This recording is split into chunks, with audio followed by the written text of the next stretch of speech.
Stage is yours. Thank you so much. Hello everyone. I know it's the last session of the day, so I hope we still have some energy left. I'll try to keep it less boring, whatever I can. So we are from Lambda Supply Chain Services. I'm the founder and CEO of the company. We are a consulting, analytics and software company, and we are going to keep this session around a use case which we built. So we do a lot of network design. Projects and supply chain optimization. Because this is specific to this case study is specific to an e-commerce retailer and how we found value for e-commerce retailer right from finding the value to delivering it. So that's how things started. Just a little bit of background on network design. How many of you are aware about network design as a process, like supply chain design? Okay, so that's a fair raise of hands. So for those who have not worked in this domain, supply chain designing or network design is a process of creating an optimal supply chain which balances service levels and cost. And those costs can be your production, your supply, your logistics, your inventory, so on and so forth. So it's a fine balance which you need to create when you're creating a supply chain design. And also, you have to like create those supply chain models and then figure out, depending on business requirements, which model or which strategy would suit you best. So when you do that, there are a lot of, this can be done in Excel by the way, but supply chain becomes really complex, and that's where, using Excel beyond a point is not advisable. So that's where commercial network design softwares come into play. There are a lot of softwares. Ours is called OptiFlow, but there are others like Lambda Soft, AIMS, so on and so forth. And these softwares have existed in the past. But when we designed the software, we also tried to. So I started the company in 2021, and it's a funny story that the design softwares already existed. So when we went to the market, we showed the software to a lot of companies, and everybody said that, oh, why don't you add variable cost to this? And why don't you add this thing? And consulting companies were like, yeah, the UI doesn't make sense. So we were trying to figure out where our product market fit lies. So when we took this software to e-commerce companies, they said that, hey, this is great, but can you help us?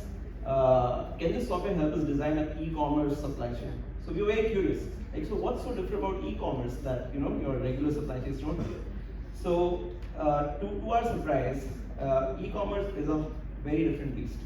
And what's unique about e-commerce is that when you're ordering products from your phone, you can get products. Customers can get products served from any of the node in the supply chain. It could be from the supplier, it could be from a DC in the middle, it could be from a plant, or it could be from any other IDC, like the quick commerce models. So when we started digging a little deep into it, in a regular retail supply chain, you go to a store and then you buy products from there. And the way the products go to the store is through big trucks or small trucks. But when you are ordering online, these are small packages which come to your doorstep. So the last mile cost, the delivery cost to get the product to the consumer's hand is significant for e-commerce. A regular supply chain with a store supply chain, the logistics cost is somewhere about 5 to 7% of the total revenue. But for e-commerce, that cost can be 15, 20, even 30%. So that's where network optimization in general brings a lot of value. So this is what we proved for one of the time. So this is a tool, this is a design platform, this is what we use. So moving on, this is just a general slide, so I'll just skip it. So the case study, this is interesting part. So just to give you a little background of this retailer, this is more like ferns and petals of US. So it was a food and floral gift retailer, like we have in India, ferns and petals. And the very nature of the business is that it's gifting, so it's very seasonal. So like in the valley we have gifts. In US you have Christmas, and you give a lot of gifts during Christmas. And there you gift fruits and nuts and things like that. So it's very highly perishable. So problem with perishable is that when you're shipping perishable in e-commerce, you need like cold storage. So you have to ship. You take a small box which has a dry ice, and then you put your gift in that dry ice so that it can travel long distances without getting expired. Or sometimes you have to even air ship it so that you can get to the customer within 1 day or 2 days, so on and so forth. Second, most of these products were either assembled or manufactured in-house. So it was a vertically integrated company which was using their fulfillment centers as not only centers to do fulfillment, but also store raw materials for fueling their production lines, which were doing assembly and chocolate manufacturing, so and so forth. Third thing was that it was seasonal, which means that 50% of their business was coming from like 4 weeks. Now this is like for anybody who's like running supply chain and has DCs. The DCs, the distribution centers, they always have capacity constraint, and that capacity constraint shoots like anything when you have such a seasonal business. And the last thing was logistics cost, which was e-commerce. So for this particular customer, 20% of their 20% of their revenue was the logistics cost for them. And it was high because of the perishability of the product.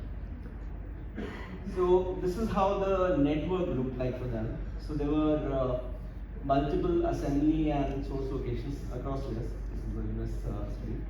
And then there were stocking locations. There were distribution centers or fulfillment centers which were open all year round. And then there are seasonal facilities. Seasonal facilities are something which only open during the peak to take care of the excess fulfillment requirements. And then typical of US, like in India we have delivery and other parcel providers. In US it is FedEx, UPS, USPS. These are the parcel networks. And e-commerce in US, like 90% of the e-commerce is served through FedEx, UPS, and USPS and Amazon now.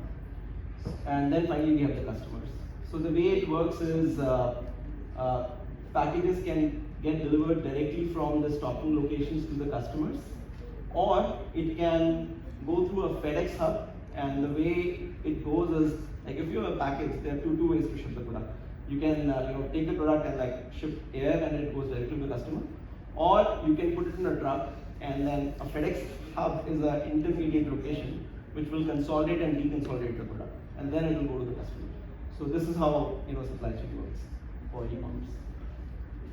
Now what was the problem? The problem was parcel costs have been rising, fuel costs have been rising, and this is how the trend looked like. For last 5 years, all these parcel companies, they had a collusion. So everybody started raising pricing. Like FedEx raised prices and UPS like, I've also raised prices. So somehow they colluded to decide let's raise the price for everybody, right? And that's how like what used to be 12%, logistics cost being 12% of the revenue, went up to 20% of the revenue. So there was a huge challenge which the retailer faced, and ultimately this cost was being passed on to the customer.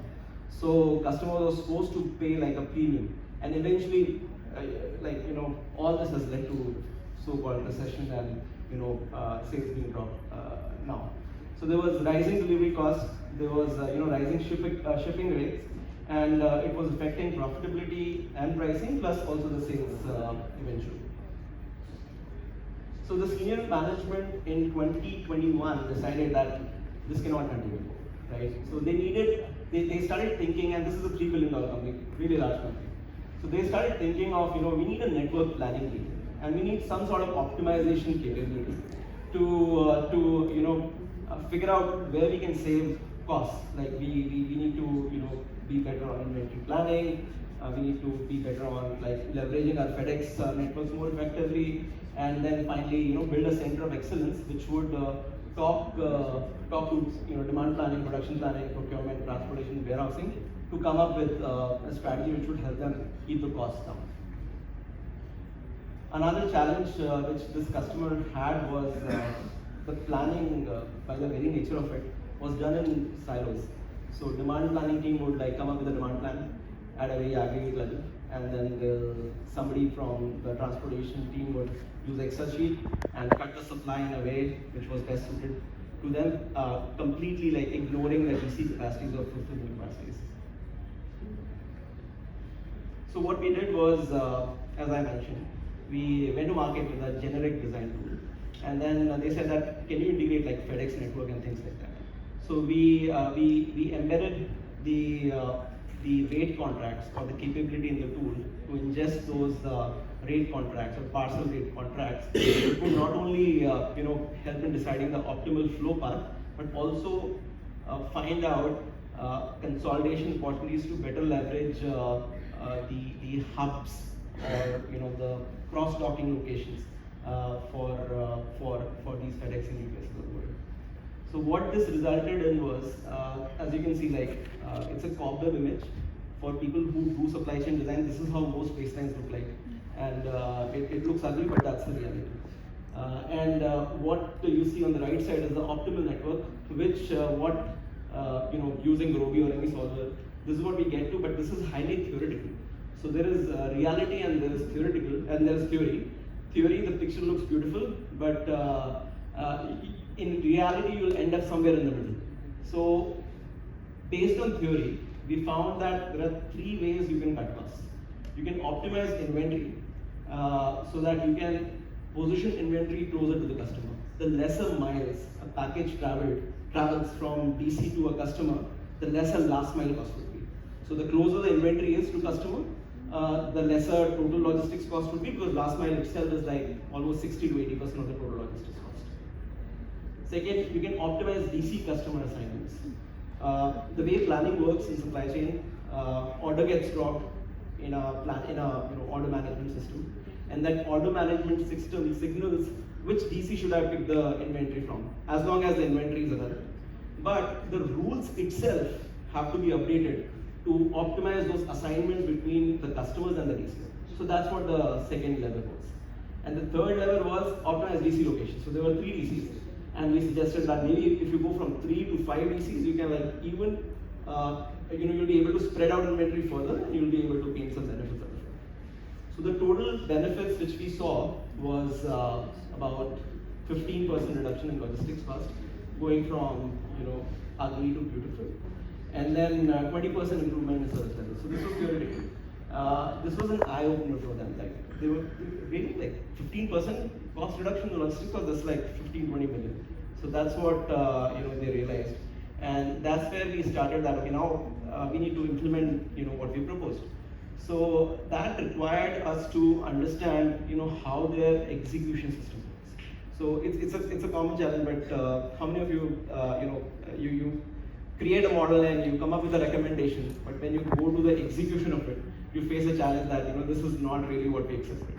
So this is something which we faced, and we had to rethink network modeling and optimization to make our recommendations really implementable.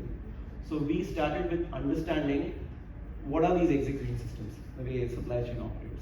So in e-commerce world, there is something called an ERP, which is execution system, and then there's OMS. OMS accepts the order, and OMS triggers, selects which DC the order should go to.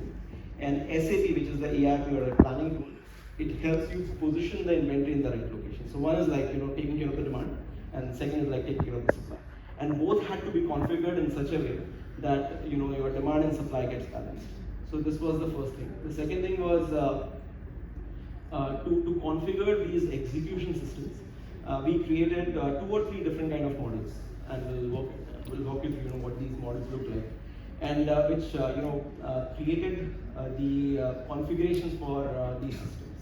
And finally, there was a change management, because even though we said that